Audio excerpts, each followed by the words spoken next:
દીવ જવાનું છે, ભાડું કેટલું થાય ભાઈ? દીવ કેટલા કિલોમીટર છે ઉભર ભાઈ મેપમાં જોઈને કહું. હાચમ આઈટમનો તહેવાર નજીક આવવાથી સ્ત્રીઓમાં જોવા મળ્યો પિયર જવા માટેનો ઉત્સાહ. આવું થાય તો આ બિચારા પુરુષને બધાને ઘરના કામ હાચે કરવા પડશે. એ બધી બળતરા તારે ક્યાં કરવાની જરૂર છે? તારે ક્યાં પત્ની છે વાંઢા?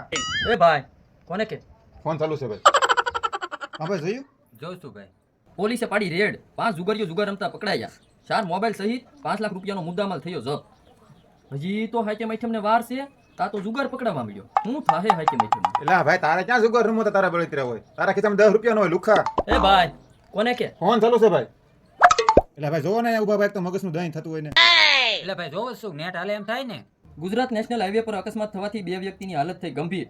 ઇમરજન્સી 108 બોલાવી સારવાર માટે તાત્કાલિક હોસ્પિટલ લઈ જવામાં આવ્યા. એ ભાઈ આ કેટલા એક્સિડન્ટ થાય છે, આમાં તો રોડે કેમ નીકળવું? એટલે આ લુખા તારી પાસે 2 વ્હીલની સાયકલ નહીં, તારે રોડે ચડવું? તું આમ તો રોડે ચડી ગયેલો છો. એ ભાઈ કોને કે તું? એટલે ભાઈ ફોનમાં વાત ચાલુ છે, તું તારું કામ કરીને. એટલે ભાઈ જલ્દી જોવો ને, અહીંયા મારો બાટલો ફાટે છે. એ ભાઈ શાંતિ રાખ ને, આમાં નેટ હાલે એમ થાય, મારું ન હાલે આમાં. એલા ભાઈ કેવું થવા બેઠું છે, કઈ જોવાતું નથી. દવા પીને સુઈ જાય ને તો કઈ નહીં જવું પડે. એ ભાઈ આને તું કોને મળે છો? એટલે ભાઈ હું તને નથી કહેતો, ફોનમાં વાત ચાલુ છે. અને ભાઈ નથી કરવું મારે ભાડું તમારું, બીજું બંધાઈ લઈ.